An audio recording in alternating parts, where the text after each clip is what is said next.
नमस्कार दोस्तों, मैं हूं आपके साथ आदित्य वाजपेयी और आप हमारा न्यूज़ चैनल देख रहे हैं एबी पॉलिटिक्स। दोस्तों, मैं काफ़ी समय से देख रहा हूं कि हमारे न्यूज़ चैनल पर अच्छा रिस्पांस मिल रहा है। तो दोस्तों, ज़्यादा से ज़्यादा न्यूज़ की जानकारी के लिए हमारे चैनल को सब्सक्राइब करें, लाइक करें, शेयर करें और कमेंट करें। दोस्तों, कुछ ही समय लगता है लाइक करने में और दोस्तों सब्सक्राइब करने में, और बहुत समय लगता है एक वीडियो को बनाने में। तो प्लीज़ दोस्तों, लाइक शेयर सब्सक्राइब करें, मैं आपसे यही कहना है। और दोस्तों, आज इस वीडियो में हम चर्चा करने जा रहे हैं प्रधानमंत्री आवास योजना, जो कि 2015 में नरेंद्र मोदी जी ने लॉन्च करी थी। इसके तहत भारत के करीबन 5 से 6 करोड़ लोगों को उनके पक्के मकान देने की योजना रखी गई थी। दोस्तों, इसमें अलग अलग प्रदेशों को अलग अलग मकान दिए गए थे। दोस्तों, एक बात और इसमें देखी गई कि जैसे जैसे ये योजना बढ़ती गई और मोदी साहब के कार्यकाल का समय बढ़ता गया, तो इसमें और लोग भी जुड़ते गए। दोस्तों, प्रधानमंत्री ये कहते हैं कि 2.5 लाख रुपए हमारी सरकार आपको देगी। दोस्तों, मैं आपकी जानकारी के लिए एक बात बता दूं कि आप प्रैक्टिकली समझिएगा, 2.5 लाख में आपका घर पूरा नहीं बन सकता है। तो दोस्तों, अगर आप 2.5 लाख रुपए में सिर्फ और सिर्फ 2.5 लाख रुपए में अगर अपना मकान सरकार से पैसे लेकर बनाते हैं, तो उसमें आपको घाटा है। दोस्तों, अगर आपके पास एक्स्ट्रा में 2.5 लाख नहीं है, तो आप पूरा मकान नहीं बना सकते। और दोस्तों, 2.5 लाख में मकान नहीं बनता है। पर हमारी सरकार ने ये अच्छी पहल करी जिससे हम सपोर्टिव हो जाते, क्योंकि 2.5 लाख कोई छोटी मोटी रकम तो होती नहीं, हमें सपोर्ट मिल जाता मकान बनाने का। दोस्तों, इसके लिए क्राइटेरिया भी है रजिस्ट्री का। दोस्तों, मैं सरकार से एक बात और कहना चाहता हूँ कि जो रजिस्ट्री होती है ग्रामीण लेवल पे या फिर शहरी क्षेत्रों में, उन रजिस्ट्रियों की जो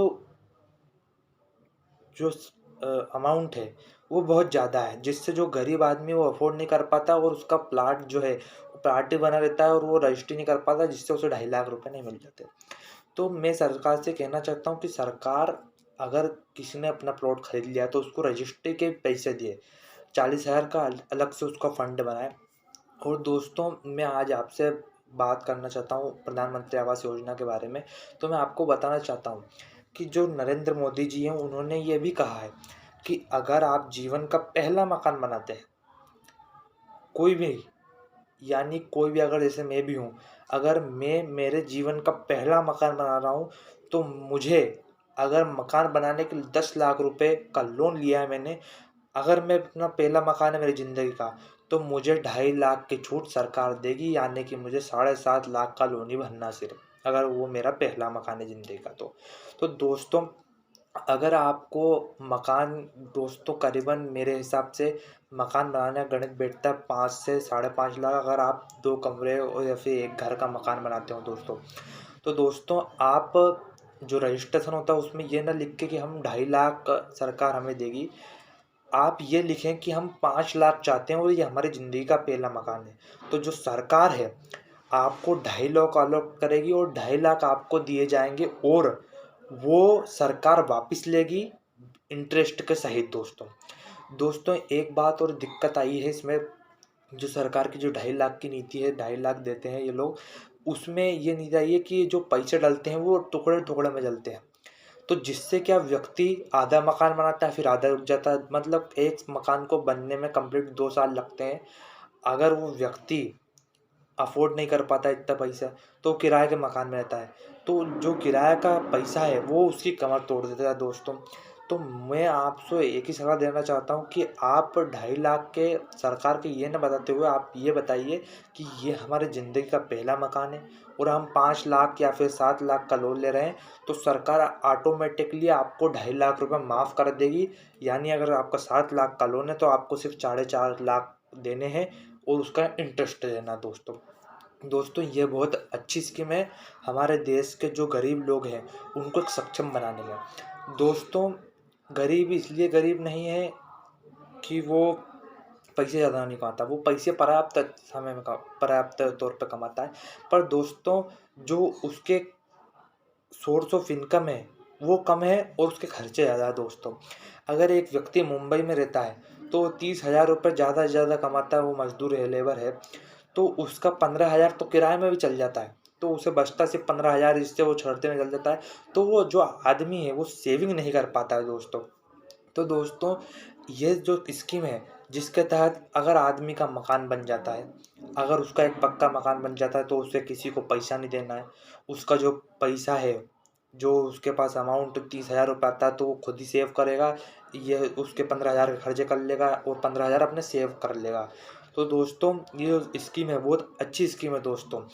इससे हमारे देश की जीडीपी बढ़ सकती है, क्योंकि आधे से ज़्यादा पैसा जो रहता है हमारे देश का, वो किराए में चल जाता है, गरीबों का पैसा किराए में चल जाता है। और दोस्तों, हमारी सरकार भी एक अच्छी सरकार है, जिन्होंने ये स्कीम लागू करी। दोस्तों, ऐसा नहीं है कि मोदी जी ने ये स्कीम लागू करी, ये स्कीम पहले से भी थी, पर मोदी जी की सराहना इसलिए करनी चाहिए क्योंकि जो इसका जो अमाउंट था 1,00,000 रुपये, वो अब 2.5 लाख रुपए, मतलब 1.5 लाख रुपए बढ़ा दिया है। जो जो विपक्ष के नेता कहते हैं, ये तो हमारी स्कीम थी, हमारी स्कीम थी। तो मैं कहता हूँ, हाँ भैया, आपकी स्कीम थी, पर आपका अमाउंट कम था, अब अमाउंट ज़्यादा है। तो दोस्तों, 1 लाख में तो मकान नहीं बन सकता। हाँ, ज़रूर ये सपोर्टिव है, पर 2.5 लाख अगर किसी व्यक्ति को सपोर्टिव के तौर पर मिल रहे हैं दोस्तों, तो ये बहुत अच्छी बात है। हम सरकार की सराहना करते हैं, और मैं चाहता हूँ कि ये जो स्कीम है, वो जोर शोर से हमारे पूरे गांव तक, हमारे पूरे देश के गांव तक जाए। क्योंकि दोस्तों, ऐसा होता है कि बहुत सारी स्कीम्स सरकारें लॉन्च करती हैं, पर बहुत से लोगों को इसके बारे में मालूम नहीं होता। अगर और जिनको मालूम होता है, वो इसका आवेदन लिखने जाते हैं, तो बैंक वाले की एक ख़राब आदत है। बैंक वाले इन जो वहाँ के कर्मचारी रहते हैं, स्तरीय तौर पर, जिले स्तरीय तौर पर, वो इनसे रिश्वतखोरी मांगते हैं। तो जिस व्यक्ति की आय ही 10,000 है, तो वो 15,000 रुपये रिश्वत कैसे दे सकता दोस्तों। तो दोस्तों, इसके ऊपर जांच होनी चाहिए, और इसके बारे में हर व्यक्ति को समझना चाहिए। और हमारा यही है कि ये जो योजना है, ये हर देश के हर नागरिक को पता चले। जय हिंद, जय भारत। इसी के साथ मैं आपसे आज्ञा लेना चाहता हूँ। अपना बहुत ख्याल रखिए। जय राम जी।